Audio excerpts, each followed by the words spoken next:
Can you believe it, everybody? Just when I thought it was safe to take a break and get into some of my backlog toys for reviewing, my Beast Morphers Morpher, my first wave of the Lightning collection, we go and get ourselves another exclusive.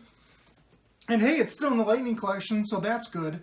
What we have here, now, barring introductions, is the newest 2-pack. This is a regular Putty from Mighty Morphin Power Rangers, and this is the Fighting Spirit version of Tommy. And I've had to explain this to people because they haven't really fully, some people don't really understand this because you know, people look at this figure and they're like, oh, he's got the silver stripe. I personally thought the silver stripe looked good. I know I'm in the minority with that one.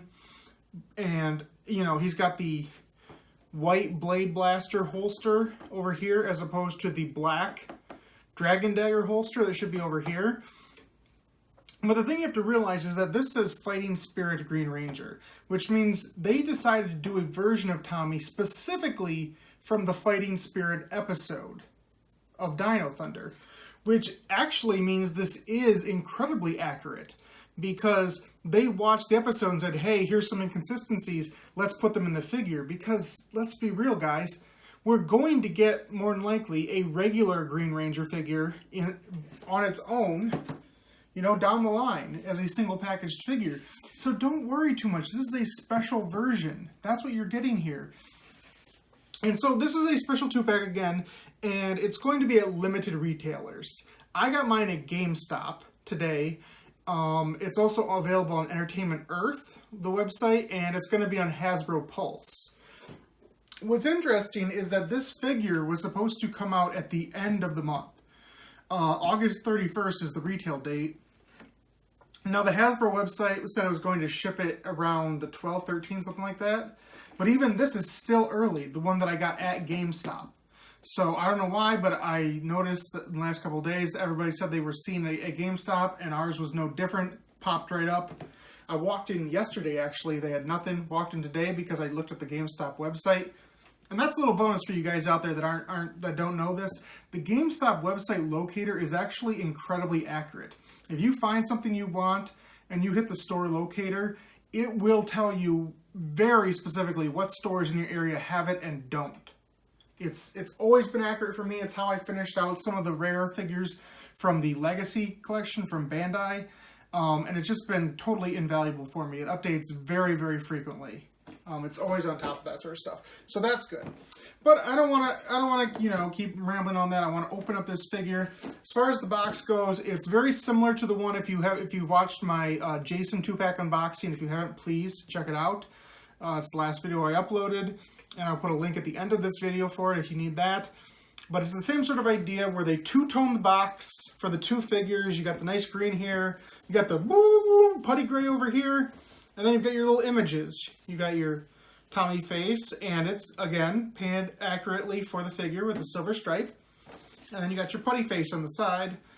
And then the back, similar, you've got a clashing scene. Much like how the other box had the two Jasons standing next to each other, because they wouldn't be clashing, because they're the same person. Although there is no little write-up description about each character like there was on the Jason box.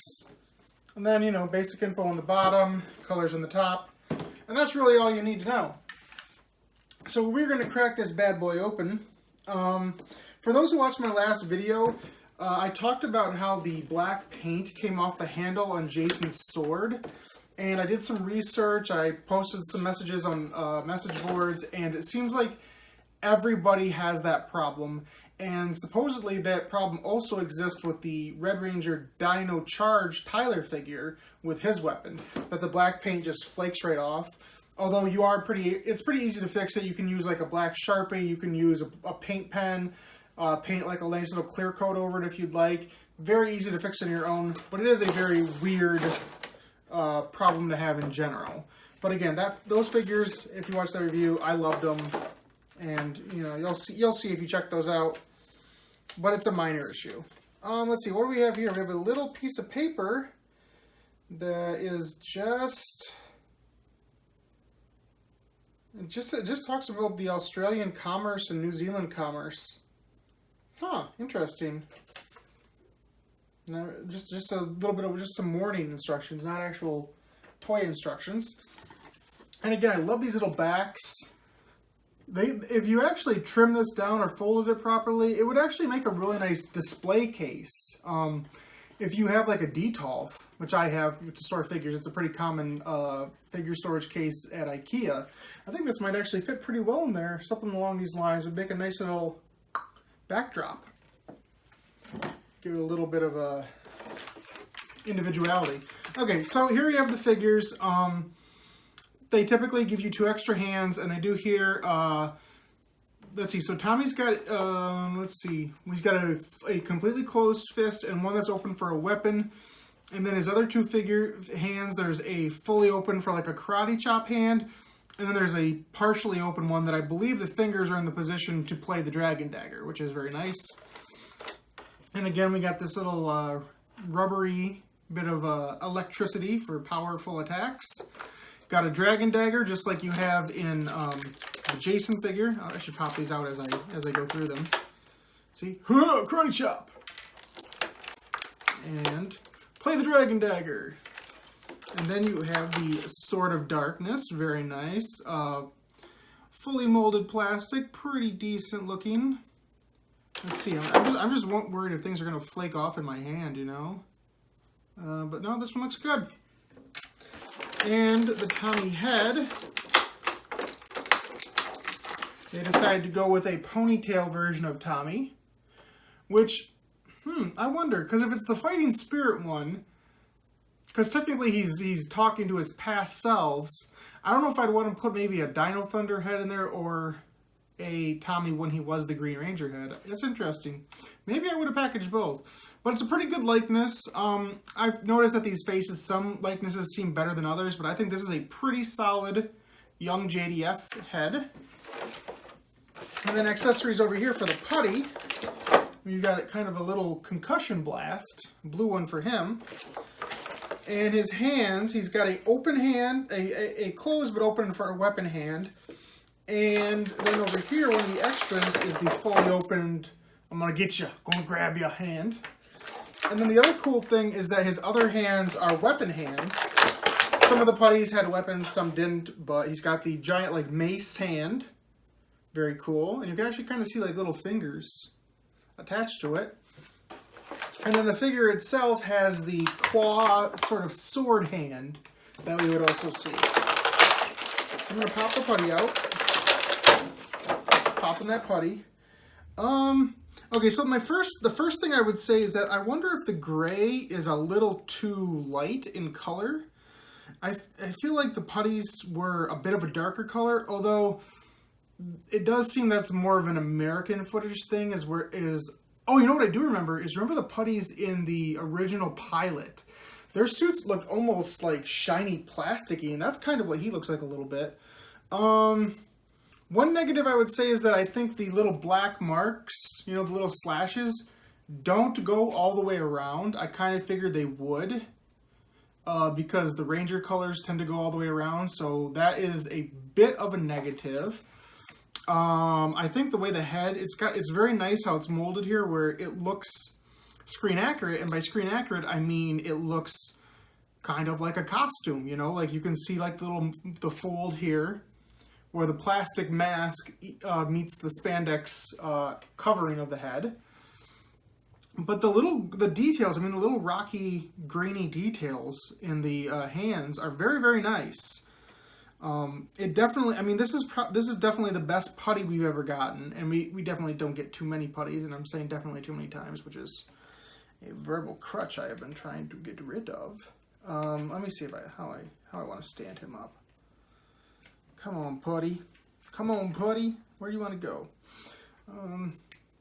Yeah, that is the other thing I mentioned in my last video as well, is that unlike the Legacy figures, these ones don't have a problem with having loose joints. In fact, they're actually pretty stiff, so you kind of got to work them a little bit to get them in the position you want, which is not actually a bad thing. I would much rather do that than the other way around.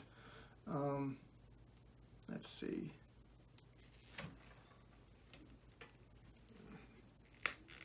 There we go.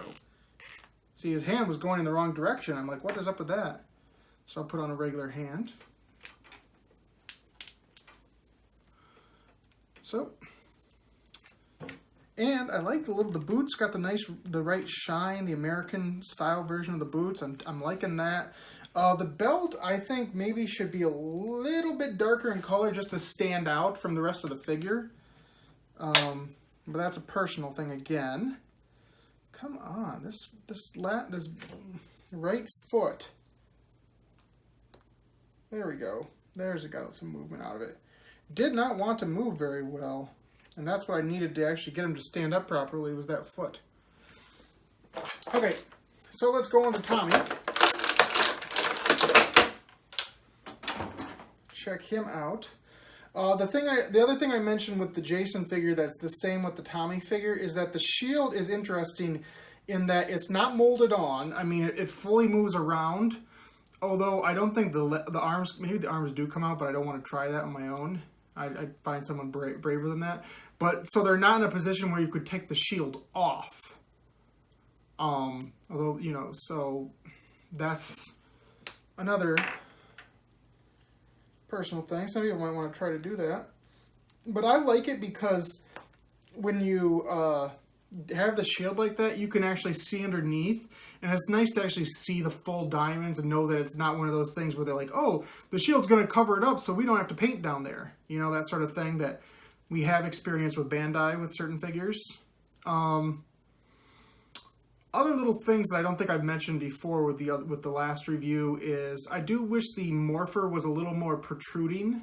It's not just painted on. I mean, it's actually a molded Morpher, but it doesn't have a lot of heft to it in the design-wise. It looks like it's almost just painted on. It's one of those you actually have to check it to make sure. But overall, I think it's a very nice design. Oh, look at that! Put my little dragon dagger in there. I'll put the Sword of Darkness in there. And these figures, I feel like the longer we go with this line, there's going to be less unique things for me to say in each review.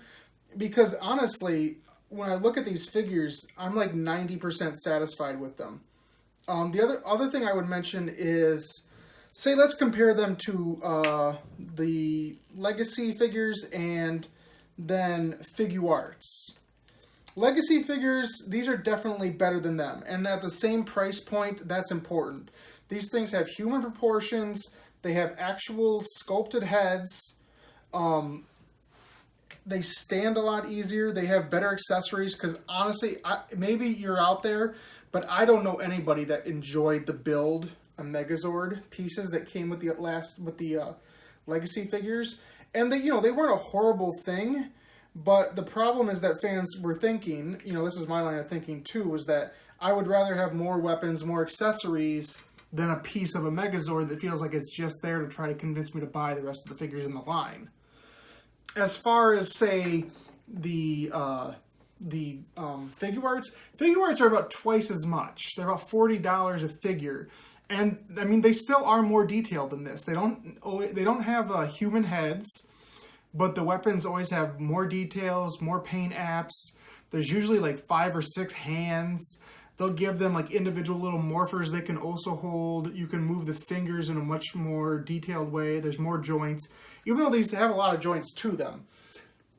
So it becomes one of those things where it's like, how much are you willing to pay versus how much do you want?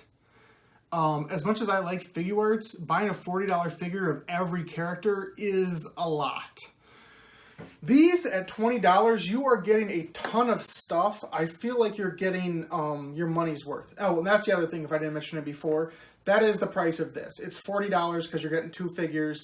The Jason 2-pack was $50, but that was a bit more exclusive, and it also had a full power blaster with all the 5 individual weapons. So it was a little bit more. But at $20, if they can keep it at that, I'm down for this. And sometimes there are sales. If you check like Amazon, you'll find sales. I mentioned this before, but like the last time I checked, Doggy Kruger Shadow Ranger was on sale for about $8. So that's a steal. Absolute steal. If you can find it for anything under 20 though, you are doing great, and I think it's a very worthwhile purchase.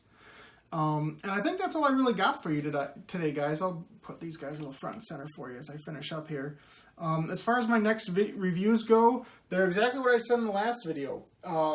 the Beast Morphers Morpher, which by now is going to be a more fun review because I have all these extra, the little keys that pop into it.